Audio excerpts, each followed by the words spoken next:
இயேசுவே உம்மை தியானிக்கையில் எங்கள் உள்ளம் கனியுதே, அல்லும் பகலிலும் பாடிடுவே.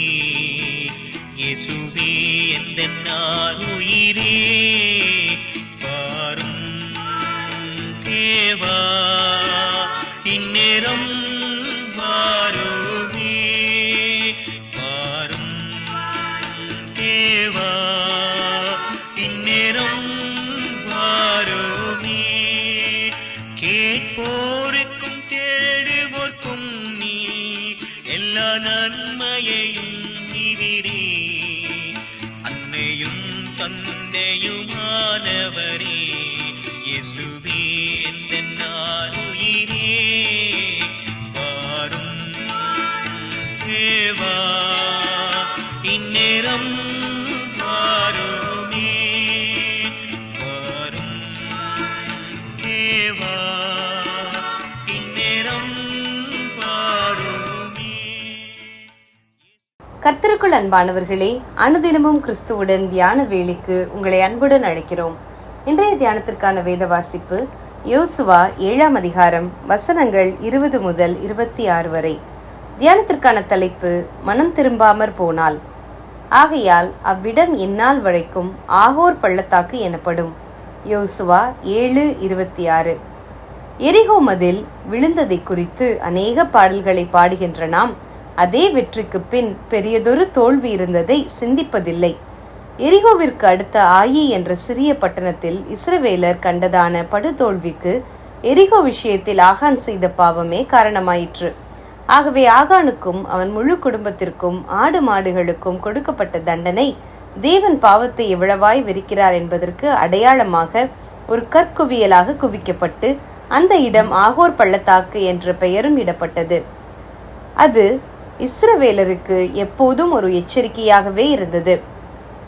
தேவன் இன்றும் நமக்கு எத்தனை எச்சரிப்புகளின் அடையாளங்களை வைத்திருக்கிறார். ஜெர்மன் தேசத்திலே 2ஆம் உலக மகா யுத்தத்தின் பல அடையாள சின்னங்கள் இன்றும் உண்டு. மாண்டு போன யூதருக்காக எழுப்பப்பட்ட ஏறத்தாழ 2168 நினைவு கர்த்தூன்கள், நெதர்லாந்து தேசத்திலே அதே யுத்தத்தில் மாண்டு போன அமெரிக்க போர் வீரருக்கான ஒரு பரந்த கல்லறை தோட்டம், கிழக்கு மேற்கு ஜெர்மனியை பிரித்து போடும்படி ஒரே இரவில் கட்டி எழுப்பப்பட்ட பிரம்மாண்டமான மதிர் சுவர் இருந்த இடம், அதனாலே பாதிக்கப்பட்டவர்கள், எல்லையை தாண்ட முற்பட்டு சுட்டு கொல்லப்பட்ட அப்பாவி மக்களின் நினைவுகள், மொத்தத்தில் இரத்த ஆறு ஓடிய இடங்கள் என்று ஏராளமான நினைவு சின்னங்கள். இவற்றை இன்று ஒரு புனிதமாக பார்க்கும் உல்லாச பயணிகளோ ஏராளம். ஆனால் இவை நமக்கு எச்சரிப்பாக இருக்கின்றன. நாமும் மனம் திரும்பாமற் போனால் நமக்கும் இதுதான் நடக்கும் என்று மனதிலே எச்சரிப்பு பெறுகிறவர்கள் எத்தனை பேர்? தேவ பிள்ளையே, இன்று நம் மத்தியிலும் பேரழிவின் பல நினைவு சின்னங்கள் உண்டு. சுனாமி பேரழிவை நாம் மறந்தது ஏன்? கடந்த காலங்களில் நடந்த யுத்த நினைவுகள் மாத்திரமல்ல, சமீபத்தில் நாட்டில் நடந்த யுத்த பேரழிவுகள் அந்தந்த நேரத்தில் மாத்திரம் ஐயோ என்று சொல்ல வைத்துவிட்டால் போதுமா? பாதிக்கப்பட்டவர்களை பார்த்து பரிதாபப்பட்டால் போதுமா? கடவுள் எங்கே என்று கேள்வி கேட்பதும் தகுமா?